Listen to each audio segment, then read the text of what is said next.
C'est la médaille des derniers championnats du monde à Zurich. J'ai gagné un autre titre de champion du monde pour une moyenne de 48 km/h. Malheureusement, quand j'ai eu l'accident, j'ai été boulé à 80% de ma surface corporelle et j'étais beaucoup boulé aux pieds. J'ai perdu l'utilité de mes releveurs.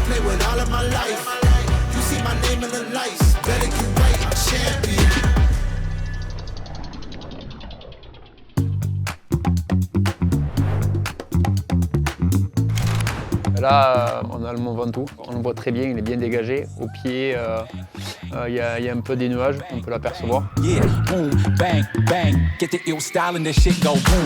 Là-bas, au loin, on voit les Alpilles. Ensuite, là, on a Saint-Michel de Frigolet. Ça, c'est la montagne de mon enfance. On a une vue très sympa de la Provence, donc c'est plutôt cool.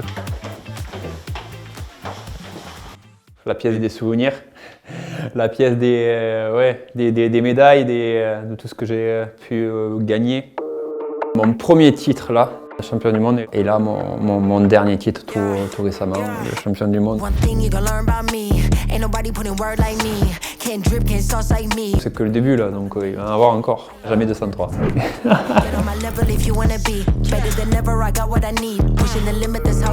Zurich, ce sera ma plus belle revanche de ma carrière parce que ma fédération ne m'a pas sélectionné pour les Jeux. 15 jours après, avec exactement les mêmes athlètes, j'arrive à gagner le contre-la-montre à Zurich en Suisse.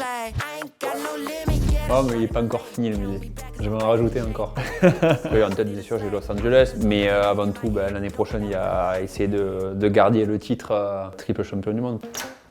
Donc voilà, c'est là où je mets mes vélos. C'est un garage vélo. Là, il y a tous mes vêtements, mes chaussures qui sont moulées sur moi par rapport à mon handicap. Et après, mes bottes, mes adaptations.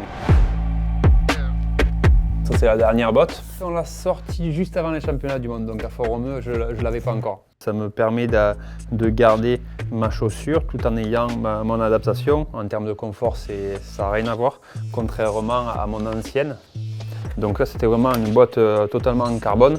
Il n'y avait pas de chaussures, il n'y a rien. Donc c'était en termes de confort, c'était très compliqué.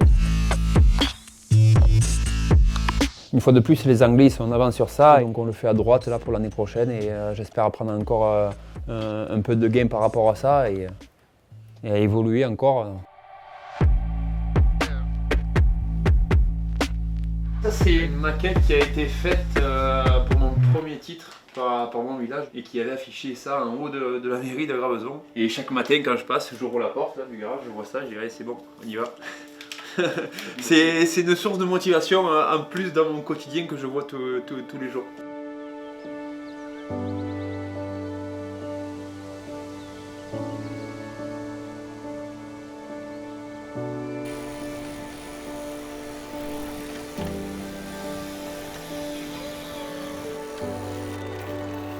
C'est là où tout a démarré pour moi. J'ai démarré dans le club du Bicyclette Club Gravesonnais, merci à eux. Et ensuite après j'ai réussi à évoluer et à continuer à être passionné. Parce que quelque part c'est eux qui m'ont donné aussi la passion. Et ils m'ont incité à continuer dans mon parcours sportif.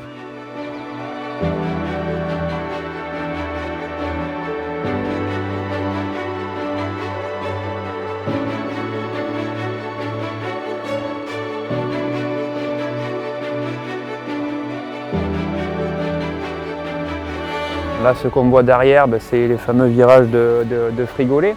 Et la particularité, c'est pour moi, ça me tient beaucoup à cœur. Pourquoi? Parce que c'est la première bosse que j'ai montée quand j'ai démarré le vélo. Aujourd'hui, oui, ça fait partie aussi de mon projet de donner de la motivation et de l'espérance aux personnes qui vivent des accidents un peu dramatiques et montrer que l'on peut y arriver en croyant en soi.